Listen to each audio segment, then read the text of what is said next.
কিভাবে একটা যাত্রীবাহী বিমান এই যুদ্ধপথে উড়ে যাচ্ছে। আবার এত বড় একটা যাত্রীবাহী বিমান কিভাবে তাদের এয়ারফোর্সের বেতার তরঙ্গে যুক্ত হয়।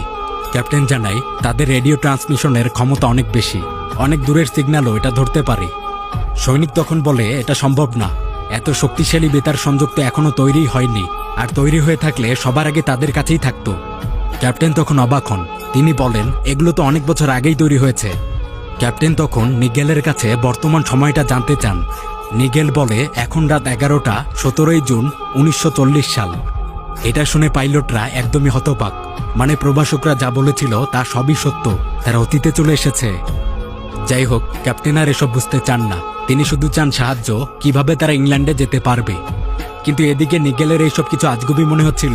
সে মনে করে এনারা হয়তো জার্মান বাহিনী আর তাকে বোকা বানাচ্ছে, তাই নিগেল সংযোগটা কেটে দিতে চায়। ক্যাপ্টেন তখন বাধ্য হয়ে প্রভাষকদের ডেকে আনেন, তারা হয়তো নিগেলকে এইসব কিছু বিশ্বাস করাতে পারবে। এরপর বেনেটরা এসে নিগেলের সাথে কথা বলেন।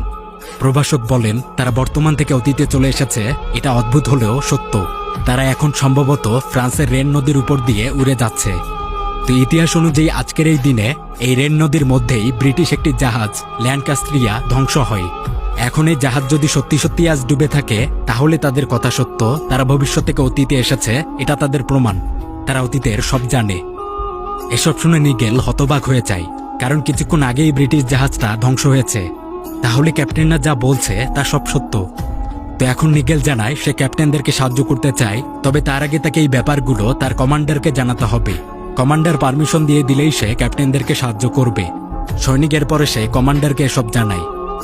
এদিকে বিমানের এক যাত্রী লুকিয়ে পাইলটদের এইসব কথা শুনে ফেলেছিল। সে পরিস্থিতি বোঝা যায়, প্রভাষকদের কাছে কিছু ইতিহাসের বই ছিল, এগুলো ঘেটে ঘেটে সে নিচের পরিবেশের সাথে